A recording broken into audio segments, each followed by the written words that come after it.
Andrea Brillantes, pinayuhan nga ba ni Lulit Sules? Mag-explore daw ng challenging rules.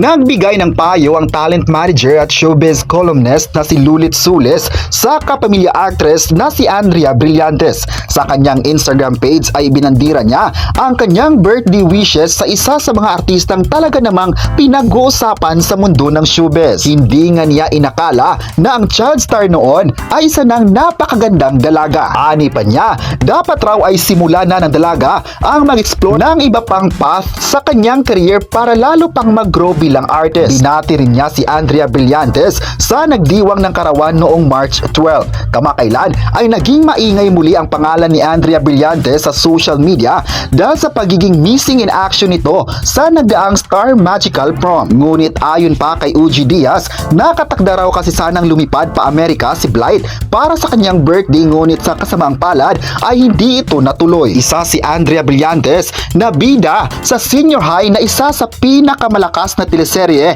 at nagtapos na ito. Si Andrea Brillantes ay minahal ng mga fans dahil sa kanyang pagiging matatag na artist sa ABS-CBN. Umugong ang balita noon na siya daw ang dahilan ng paghiwalay ng sikat na love team noon, ang Katniel. Pero ayon pa ng mga fans, kahit anuman ang mangyari ay susuportahan pa nila ang nag-iisang Andrea Brillantes. May gagawin kayang proyekto ang kapamilya star sa ABS-CBN. Yan daw ang dapat tutukan dahil alam nilang magaling na artist si Andrea Brillantes. Kahit nga sa mga pinagdadaanan niyang pagsubok sa buhay o mga intriga na ibinabato sa kanya ay nananatili pa rin siyang positibo at matatag para sa kanyang buhay. Naniniwala rin mga fans na mabibigyan siya ng bagong proyekto ng ABS-CBN. Ayon pa sa balita, may nakalinya ng mga proyekto para sa kapamilya star. May gagawin kaya siyang movie under ABS-CBN na ipapalabas ngayong taon.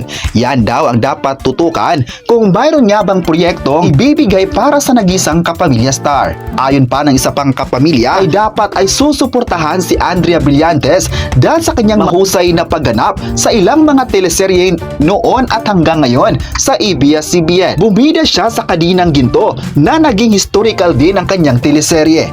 At ngayon ay hinahangad na ng mga fans na magbabalik na sana siya sa mga teleserye sa primetime. Kayo, ano ang masabi nyo na may pahayag si Lulit Sules para sa kapamilya star na si Andrea Brillantes? I-comment na kung nagalingan din ba kayo kay Andrea Brillantes at huwag kalimutang i-subscribe ang ating YouTube channel.